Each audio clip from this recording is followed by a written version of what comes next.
Girl, you've got questions. Questions about your body and how to feel good in it, about your hormones and how to keep them in check. Questions about your sex life and your whole health. Can you imagine having a best girlfriend who was also a triple board certified OBGYN? A girlfriend doctor you could call and ask or tell her anything. Someone who could show you how to live any stage of life, before, during, or after menopause, in a big, bold, and beautiful way. Well, friends, I'm your girlfriend doctor. I believe you are meant to flourish and shine, to embrace life and awaken to all its possibilities. Let's get there together. Welcome to our show.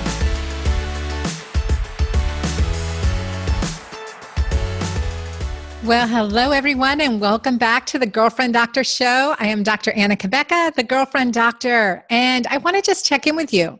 How are you doing during quarantine? How are you doing at this time of your life? How are your relationships? I really want to know. I want to hear from you. And I have been hearing that these times are really challenging. And I want to share with you, there is a New York Times article that has looked at how our relationships will survive during this pandemic. The title was, I don't know if my relationship will survive the pandemic. And it talks about as domestic pressures mount inside homes, the prediction is that we could see an uptick in more breakups, separations, and divorces. Now, I don't want that to happen to any of you. We want our relationships to thrive, not just survive. We want to have that sense of we are coming home to the one we love, or we are with the one we love, and this is even better than ever. And that just creates such a sense of optimism and health and joy. So to be really optimistic is fabulous. To address the root causes of the problems that are happening is essential in order for this to happen. I know with increased stress in my own life, I had that sense of being disconnected. I knew I loved my family. I just didn't feel love for them. I loved my spouse. I didn't feel love for him. I loved my work, but I was burnt out. So that is a physiologic effect of chronic everyday stress. So we're going to dig deep into this today. And I have a very special guest, someone whose work I have followed for over 20 years. Gosh, since 1999, when I first started my medical practice as an OBGYN in Brunswick, Georgia, I heard of Dr. Laura Berman. Number one, she was from the area, St. Simon's, and went to school in Glenn County there. But she had been a forefront, and she continues to be in the forefront of women's sexual health and sexual health for couples. She is just fabulous. I'm going to tell you a little bit about Laura, and just want to emphasize that I am thrilled to have her on the show today, because we are going to dig deep into these issues and really give you some pearls that you can start implementing in your life right now that is going to create that joy and increase that sense of loving connection that I know you want to. Whether it's if you're married, whether it's with your spouse, whether it's with yourself, whether it's with those you love, these are principles we want to have. So here we go. So today's guest is Dr. Laura Berman. She is an award-winning host of the nationally syndicated show Uncovered Radio with Dr. Laura Berman, and she has a new podcast coming up called The Language of Love.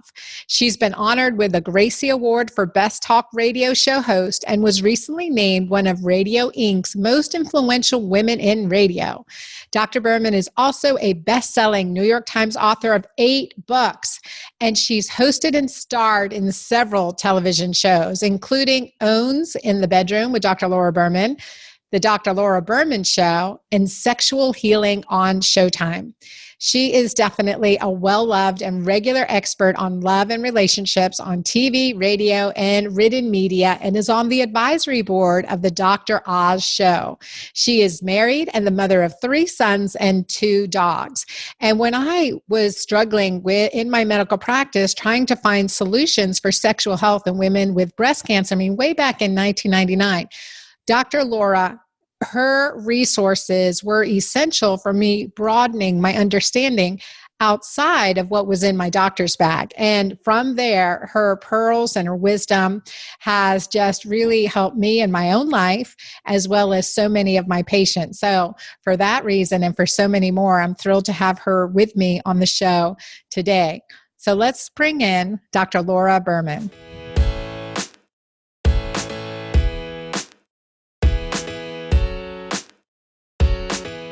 Well, welcome, Laura, to the Girlfriend Doctor Show. Man, there is no better time than now to be talking about this stuff.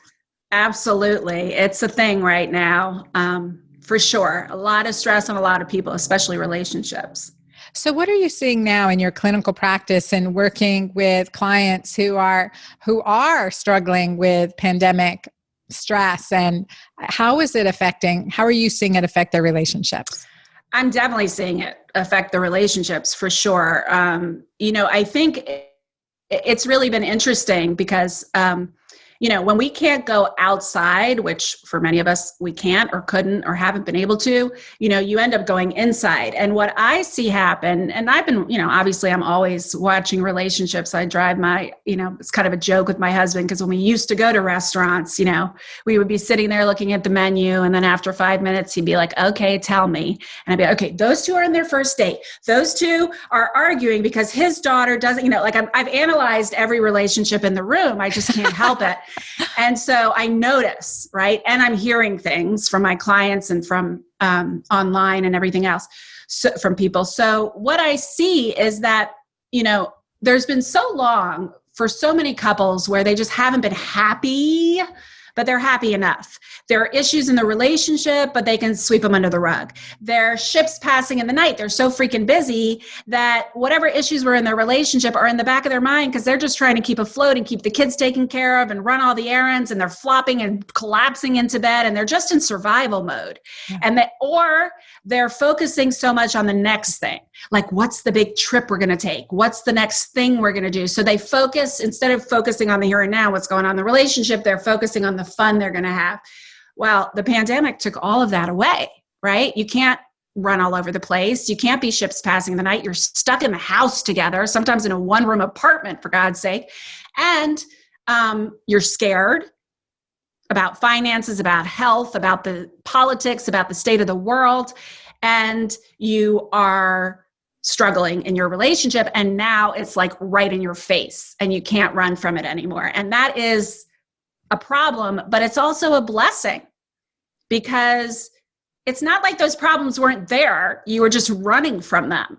And now you have an opportunity to really, poop or get off the pot in your relationship and really work on them. And that's why, I keep saying that if you have some extra income, which I know a lot of people don't, but if you do, that you would have otherwise spent on travel or events or dinners out or whatever else, invest in some therapy. Every couples therapist I know is doing remote therapy right now. And so it's a great time to, even if you're not struggling, to really jumpstart your relationship to the next level.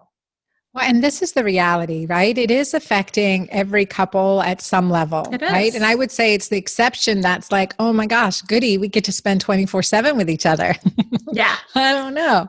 Yeah. But I think a lot of people struggle with that. I just read something the other day that was hilarious, that I forget what the percentage is, but a huge majority of women would rather quarantine or, stay at home with their best friend than their husband. Oh my goodness. That's hilarious.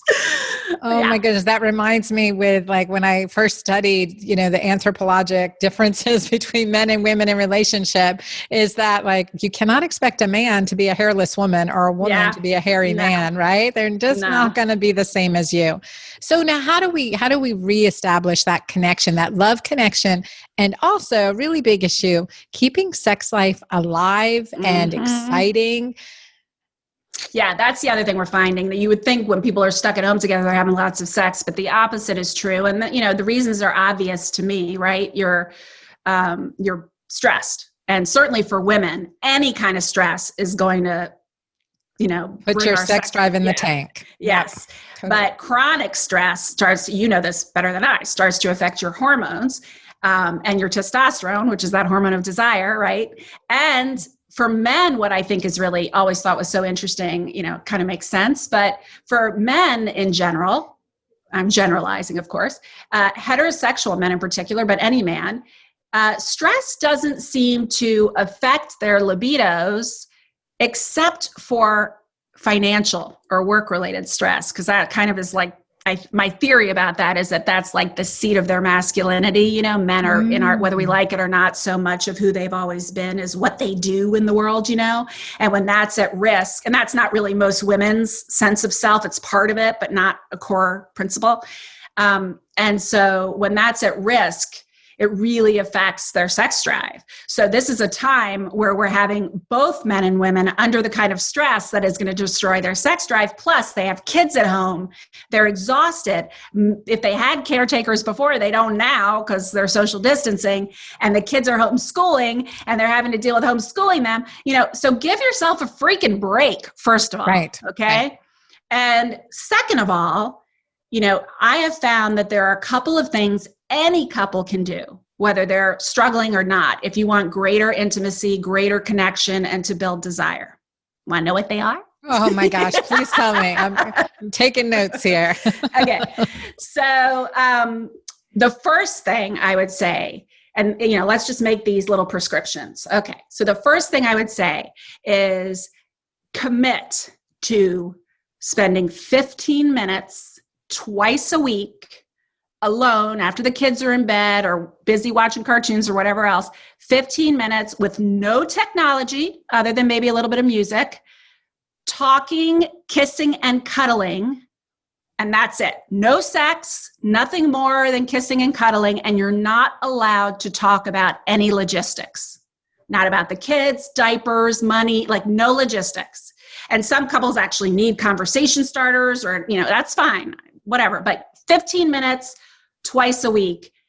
Most couples don't talk 15 minutes at all a week, less than 15 minutes a week about issues other than the logistics of their lives.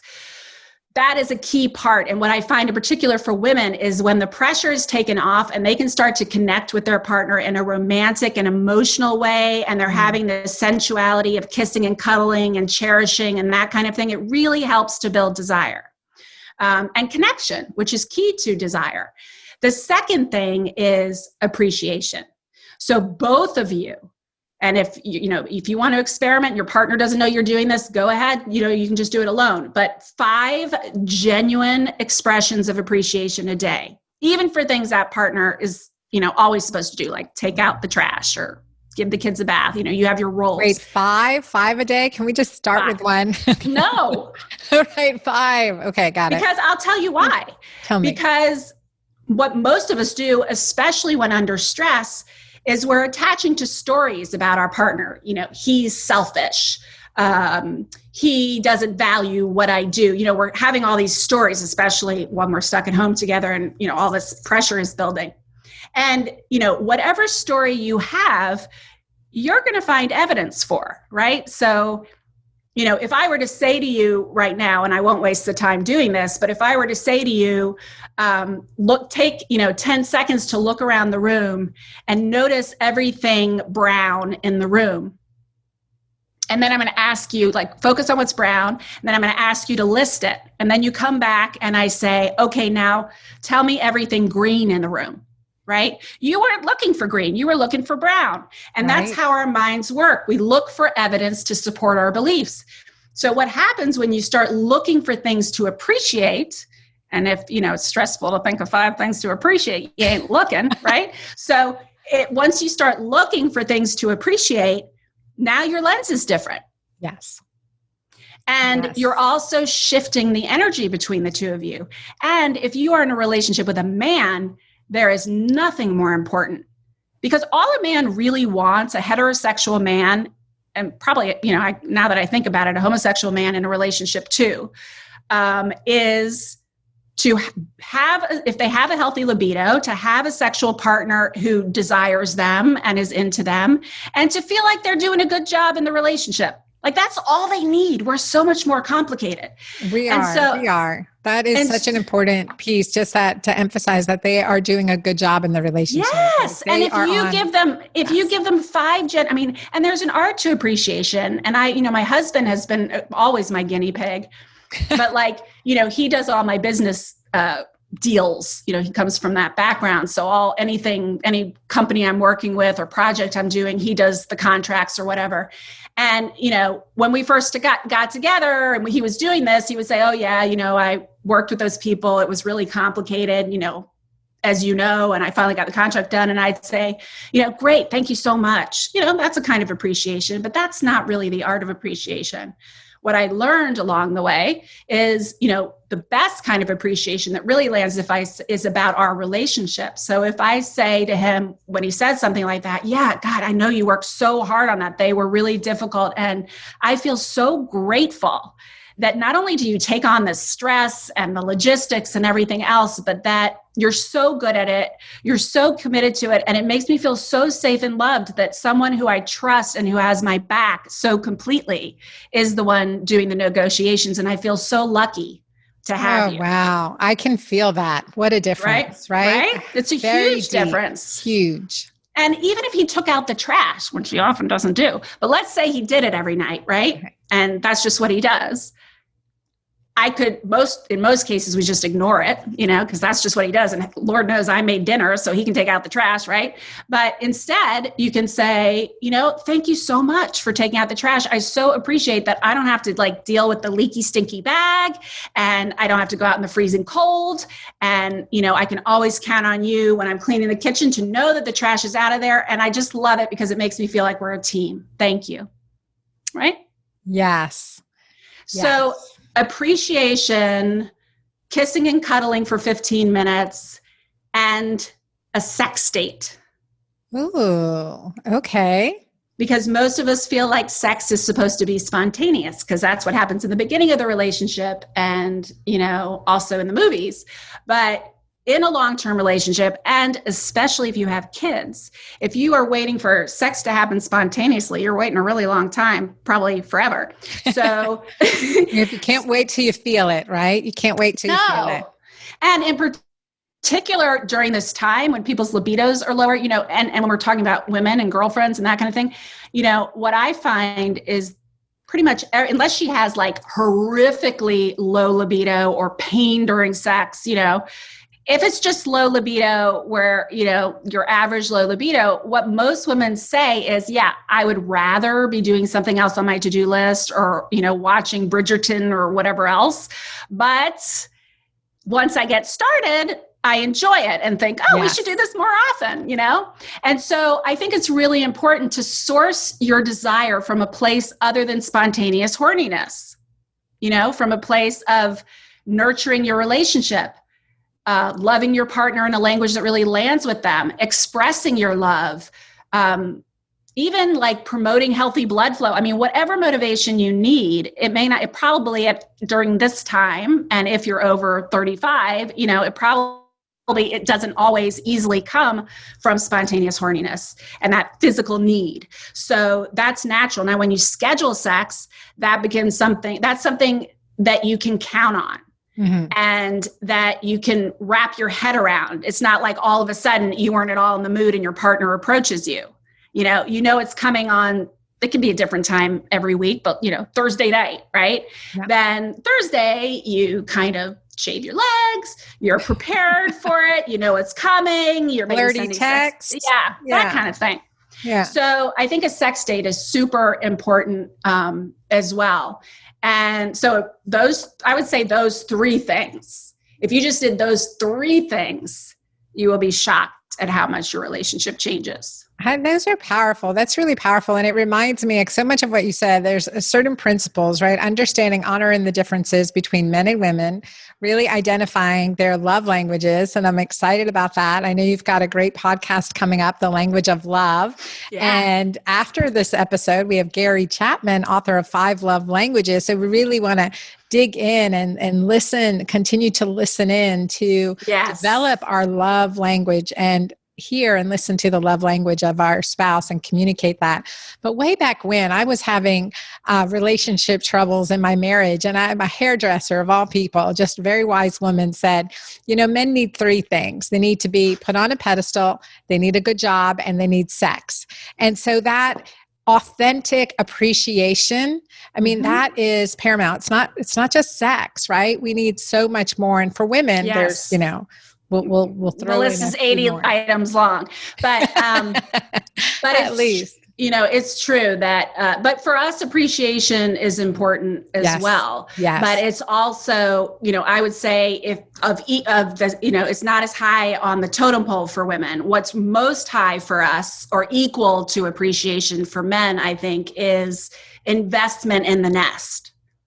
In other words, like if you have kids, helping with the kids, taking things off her plate, helping with the house, even if you don't understand why the kitchen has to be spotless before you go to bed, you help clean it up because it's important to her. That 99% of the time will make a woman feel loved. Yeah. And, if the more, and I did a study years ago on what the most sexually satisfied women, it was around the country, it was like it was a Gallup poll. And we looked at what the most sexually satisfied women had in common. And it wasn't the orgasms they had, although those were important. It was the connection and the closeness they felt with the person they were having sex with. Mm-hmm. That was the biggest predictor for satisfaction, sexual satisfaction. And so that's really important for partners of women to know, is that the more, the irony is the less sexually available she is to him, the more emotionally removed he becomes, because his way of feeling close and connected is more often through the physical act of sex. So he's not as romantically and emotionally connected.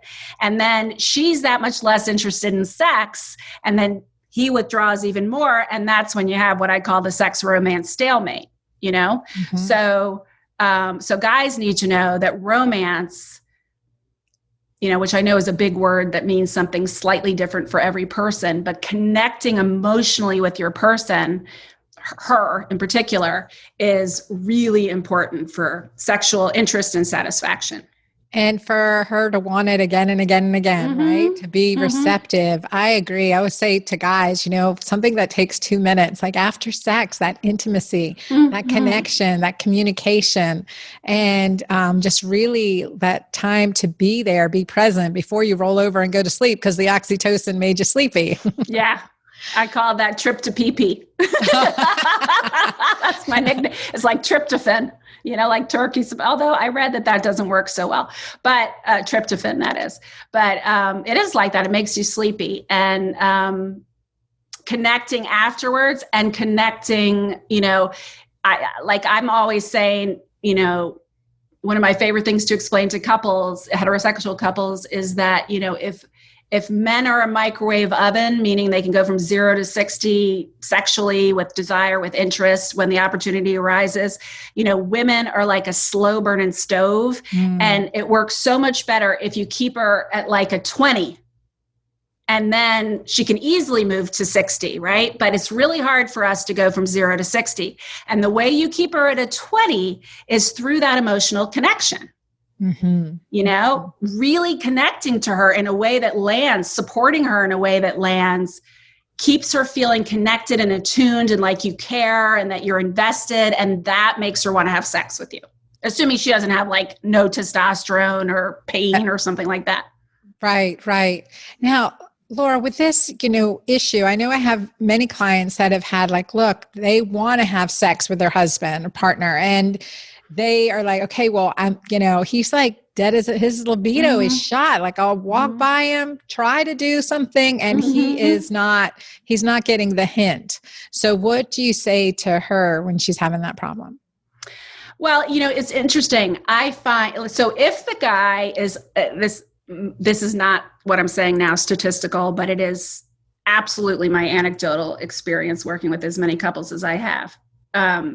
If he is over 35, if he has low desire, usually it is either hormonal or he is struggling for some reason with sexual function, and men will avoid sex completely if they are worried about performance, or, he's having an affair or is really attracted to men or something like that. Now, or he's on a medication that is affecting his libido.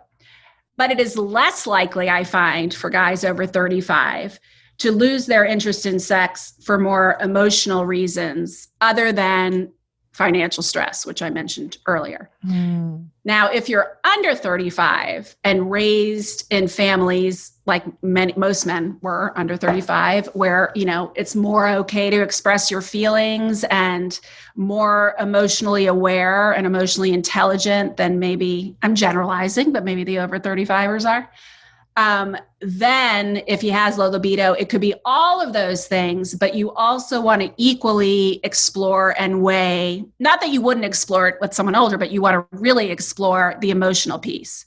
So if that client's partner is, someone, whatever age, who is someone who has an emotional vocabulary and who's in touch with his feelings, then it is just as likely that the relationship is causing low libido as it is for her, And so I do find that men who are in touch with their emotions and their feelings and have that awareness, need their partner to be nice to them if they want to have sex with them.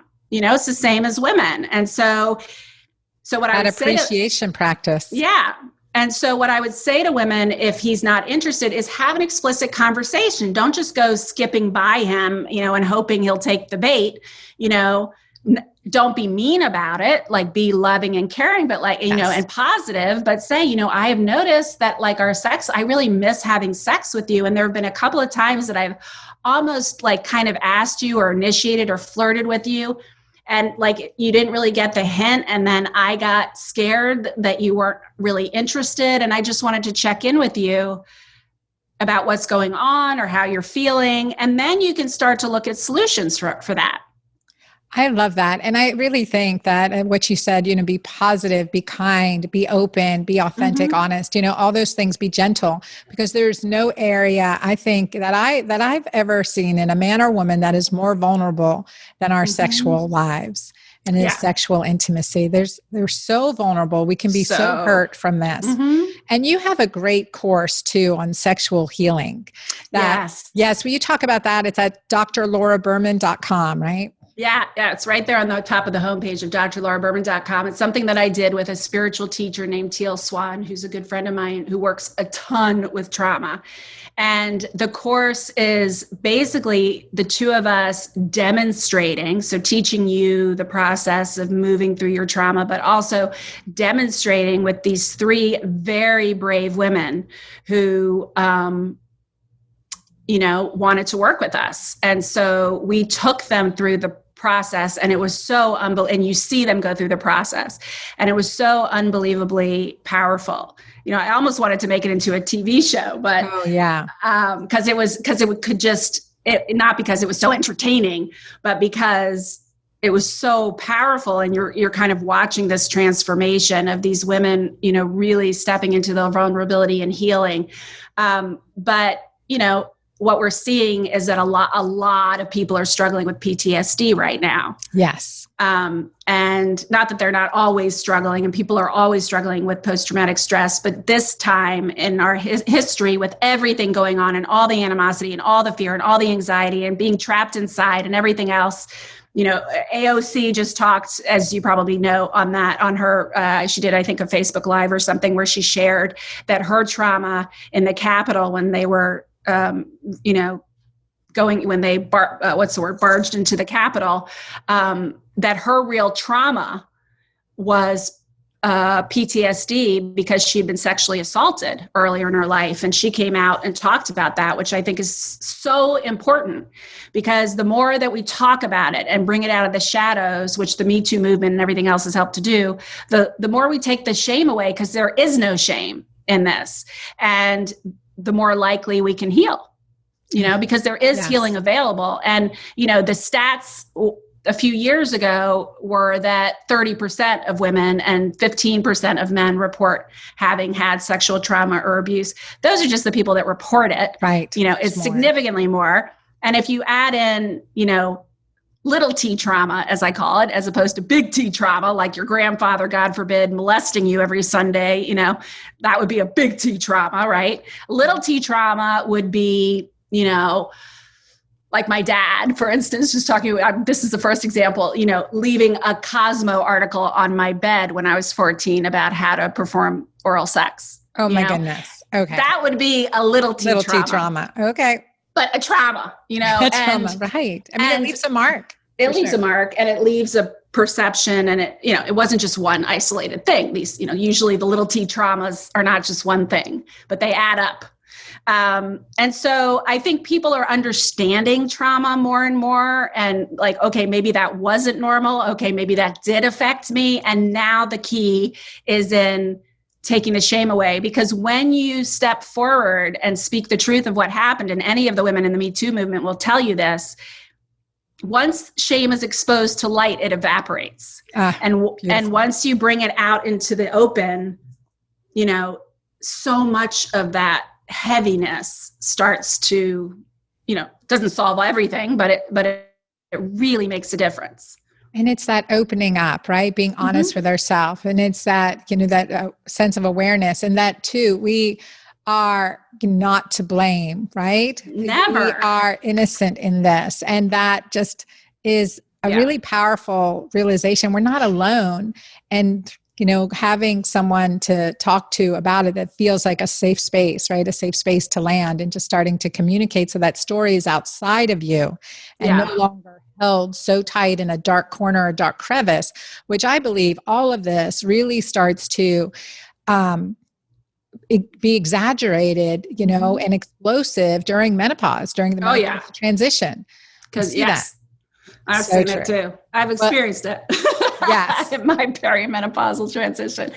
But and I think you mentioned the shame. It's not just the shame that you were a victim. The real shame, and we really get into this in this course, is, and it makes me so mad, but it's natural, is that the victims almost always blame themselves because it felt good, or because they went back again, or because they stayed. And, all of those are things normal to do. It doesn't matter whether it felt good. It doesn't matter whether you went back to your neighbor's pool after he diddled you the first time because you don't have a pool and he gave you candy. Like, that's normal.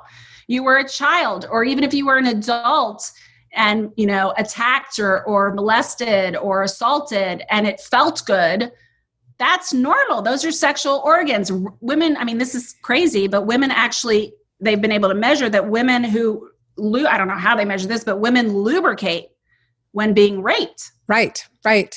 And that's also true with new partners, right? Like you can say, well, I'm dry with my husband, but this guy, I'm flood. And that is a protective mechanism. We're going to flood out this bacteria, this foreign body, this, foreign DNA, right? We don't want this. And so it's a flushing that is natural to our bodies, instinctively. Yeah.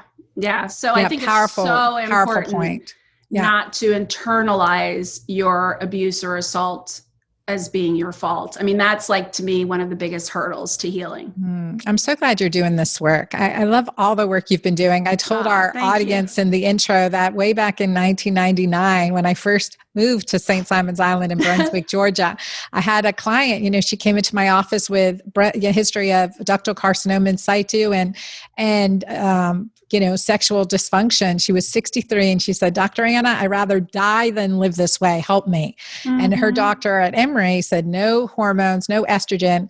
And that's where, I really started digging into like testosterone and DHEA and these things we can do. And I learned about you through, thankfully for being in that area, but the work you were doing and the books you were writing, and it really helped me implement that, put those into my doctor's bag to help my patients. That's so important. I thank you for all your work and everything you're doing and everything you shared with our audience today here on the Girlfriend Doctor Show. I can't wait to bring you back again and actually bring you back inside the Girlfriend Doctor Club for an exclusive, we can call it a sex-clusive. I mean, on boys, we're going to do this. We're going to do this. So thank you for being with us. Any final words for our audience? No, just that sex is a natural and beautiful part of every relationship and every individual's experience. And if you're struggling, there's help available. You're not alone. And that's Yes. it. Everyone deserves it. Good sex, good love, good relationships. And despite the circumstances we're in, right? We can change that through this. Thank you so much for this. Thank Awesome. you. Thanks for having me. Well, I love having you, and thank you for this conversation.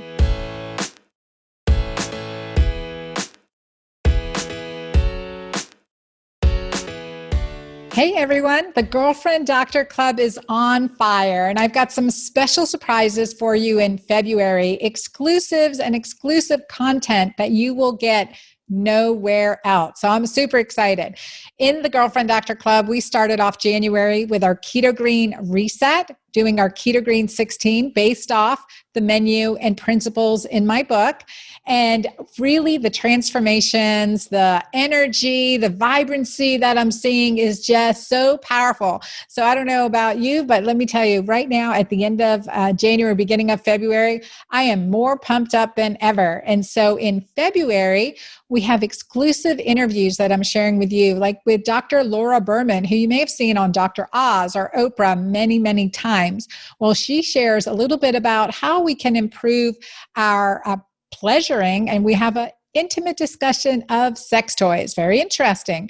You'll have to join and take a listen. We have another exclusive with the master relationship guru, Dr. Gary Chapman, author of this amazing book, 5 Love Languages, sold over 13 million copies, #1 on the New York Times bestseller list since 2007. I mean, what an accomplishment. Well, he gives an exclusive, and we go deep into some of the issues that surround affairs. And, these are things that we don't talk about, but we wanted to create a safe space for us to open the conversation and have healing, or at least understanding. And this is what we're doing in February. I also have the amazing Chef Courtney Contos doing another cooking demonstration for you and bringing us a romantic menu plan, a 5-day keto green romantic meal and menu plan. You guys, this is mouth-watering goodness. And I have so much more for you. So join us in the Girlfriend Doctor Club. Go to dranna.com/club. So dranna.com/club to join me and amazing girlfriends in this very safe, incredible community. We are in this together. I'll see you inside the club.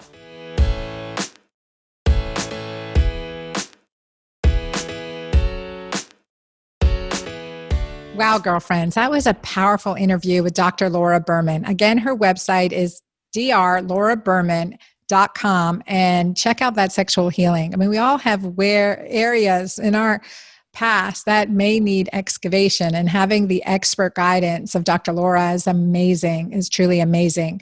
So think about this episode today. Write down some key pearls, and what is your next right step? What are you going to do in your relationship that focusing on the ability to do 5 areas of appreciation, 5 genuine statements of gratitude to the significant other in your life. And certainly goes beyond our intimate partner, our husband, our mate. It also goes to all of those that we love in our life, especially during this time when physiologically, because of stress, we're feeling disconnected. So the responsibility here for us to feel that joy and that emotional happiness, that emotional elevation, that emotional validation is this work that we're doing for ourselves, filling our tanks. And nothing does it more than having a healthy and beautiful relationship. So I want to thank you guys for being here on the Girlfriend Doctor Show. Don't forget, I am here and you can ask me anything.